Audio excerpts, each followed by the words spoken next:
Then now please welcome on stage Vijay. Hello. So that's the entry point for you. All right. Give a hand for Vijay. Thanks. All right. Okay. A shout out to all the organizers. I mean, great job. Okay, so what I'm going to talk to you about is an idea which I had 3 months ago. I'm going to work on this. And what I'm going to make sure is all of you are going to be a part of this. So if this idea wins a Nobel Prize, and it's only a matter of when, we could all share it. Okay, so the question is, I have been asked an idea way too many times. I'm not old, but they just prove my point over and over again. So the question is, can we actually date the age of cells? All right, so we'll start off by going back to a day in my life. This 22nd of January 2007. This day was very important to me. Why, you ask? I moved from this to a legit this. I could get into any club and legally. All right, so not a lot of people were impressed by this, especially my mom. And she was not so happy about it. And I thought I had a great comeback. I'm an adult, I can handle this. Now that's a long time ago, and what we're going to do today is understand this. What is it to be an adult? All right, we'll start this off by actually going back to the dictionary. What does the dictionary call adulthood, or define adulthood as? Now, the dictionary says once you become you reach your full potential in terms of your size and structure, when you attain sexual maturity, when you attain a level of intelligence, you're an adult. So what this basically says is partially true. So you go through a phase in your life where you're growing in size linearly and you reach your full potential, and some of them, like me, we cross the potential a bit. And this is really, really pertinent when you're talking about the brain. You're born with 30% of what you essentially end up with. And with age, you increase the size of your brain, you increase the size of your cognitive skill set. And you also get a little better at this, and you can call that adulthood. Right, so what I'm going to do today is present this as a problem. Now what I just showed you, the way the dictionary or any medical dictionary also defines it, is a phase. So you move from development, you get into adulthood, right? There's no clear-cut definition. On 21st of January 2007, I was not an adult. The next day, I was an adult. Now that definition is really interesting. What we're going to do right now is I'm going to take you to my lab. We'll design a project. We will try and address if there is one such criteria which a body or a cell has to cross to be called an adult. Okay, so welcome to my lab. And step one, reconnaissance. So what do we know about this process for us to actually come up with experiments? We know that everything comes from what are called the embryonic stem cells. Now these are cells at a very early stage of development, at a very defined stage also. These cells essentially end up forming all the 3 layers of the body. The ectoderm forms the brain and other structures, the mesoderm forms the muscles, the endoderm forms the kidneys. Right, so from this phase onwards, you quickly move on to what are called the somatic stem cells. Now these cells are defined as undifferentiated cells, cells which have potential to form terminally differentiated cells, or the real functioning final cells. Right, these are far fewer in number and they're very restricted. That means a cell in the skin will only form the skin. A cell in the muscle will only form the muscle, a somatic stem cell. And that's true with the bone marrow and with the gut and any organ that we can think of. All right, so here is a problem, okay? So we've understood where cells come from. I mean, this is what adulthood or life is all about, these few cells. What happens in development is that embryonic stem cells divide and differentiate, form somatic stem cells. Somatic stem cells then end up forming the organ. The organ reaches its maximum size. At adulthood, you have these somatic stem cells, again dividing and proliferating and differentiating to maintain these organs. That is the reason why you're still alive, is because your stem cells are repairing your organs. But if you notice, we've come to a point where we've identified a kind of a linchpin. There is division here, there is division here. But these divisions here are leading to something else, whereas these divisions here are only maintaining something. So here's the clue, right? So when you reach your adulthood, when your development is complete, when you've attained your optimum size, the cells essentially switch. If you can understand what this switch is, then we can come up with a really good definition of what adulthood is. All right, that is called what I call the stem cell paradox.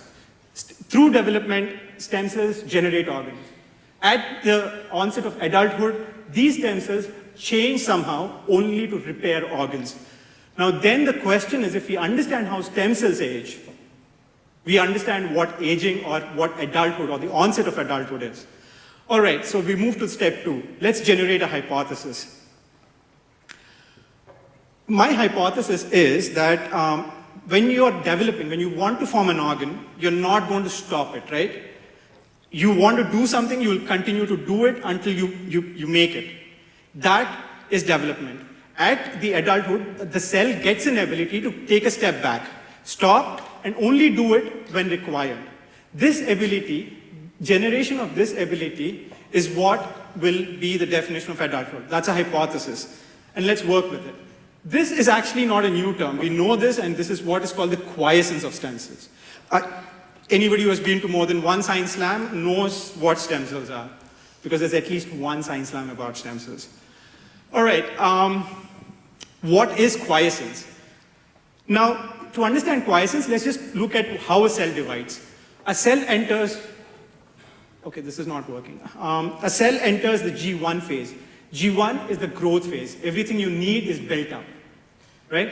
And then you enter what is called the S phase. Here your DNA replicates. So the amount of information needed for 2 cells is made in this phase.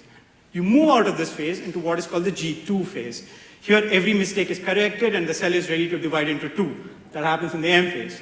Quiescence is the ability to stop in the growth phase and enter what is called the G0 phase. That is quiescence. So now, how do we address this? How do we molecularly address this? Now, for quiescence, there has to be a balance, right? So in a normally dividing cell, you have cell cycle promoters, factors which push the cells through this.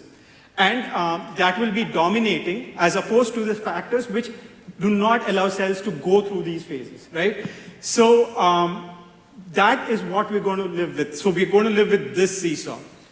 So in development, you're going to have a lot more of cell cycle promoters and very few of the cell cycle inhibitors. So at this point, that means in a juvenile condition, if you want to treat a disease or have cells make more of themselves, you would only attack the cell cycle promoters. You'll push the generation of these proteins. At adulthood, this ball starts to shrink. Even if it doesn't shrink, what happens is the cell cycle inhibitors now cross a threshold. Once they cross this threshold, that is when you have the adulthood coming in. That is when quiescence puts in. So we'll work with a hypothesis like this, that at the stroke of adulthood, the amount of protein you have in the cell of cell cycle inhibitors crosses a threshold. And the number of cells which are expressing this protein at that threshold also crosses a threshold. Okay, how do we test this hypothesis? Now, there's an easy way of testing this hypothesis, and everybody knows the dogma, right? RNA forms protein. So these are the 2 blocks we're going to deal with. So there must be a point in age when the RNA, which codes for the protein, crosses a certain threshold. If that happens, that is the point where you become an adult. And that should correlate with the protein crossing a threshold. Now, if this was a one-to-one relationship, you're done. I mean, the experiment would take me a month. But what if this does not happen?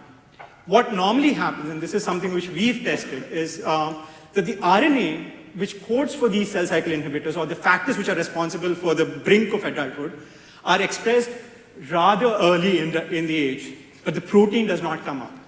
So herein, I mean, this is the first time anybody in the world is hearing about this idea.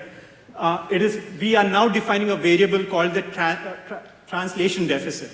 What this means is that it is the difference between the amount of protein which is made to the total amount of RNA which is transcribed. I mean, this is new protein to new RNA. When this crosses a threshold, when this crosses 0.0 to 0.5 to 0.1, 0.5 to 1, that's when you have the beginning of adulthood. That is what this slide is about. Okay, now I want to rush through what the big picture is. This means that if you can use this principle of translation deficit to address not just the cell cycle inhibitors, but various proteins.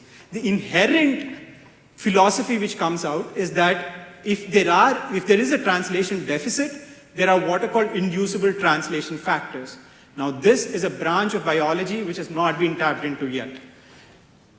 And what do you do if you do this? You just take your prize and walk home. All right, the second thing is that if you show that there is a translation, can I take 5 seconds more? 10 seconds more? 10 seconds more. Let me just finish. Okay, so what it also says is that age is not unidirectional. Not all cells in your body go on to become old. They can also switch back. It's like time travel if you think of it. And the other thing is the interventions you have will differ from your juvenile state to an adult state. And thanks for coming into my lab. I'm done. Thanks so much.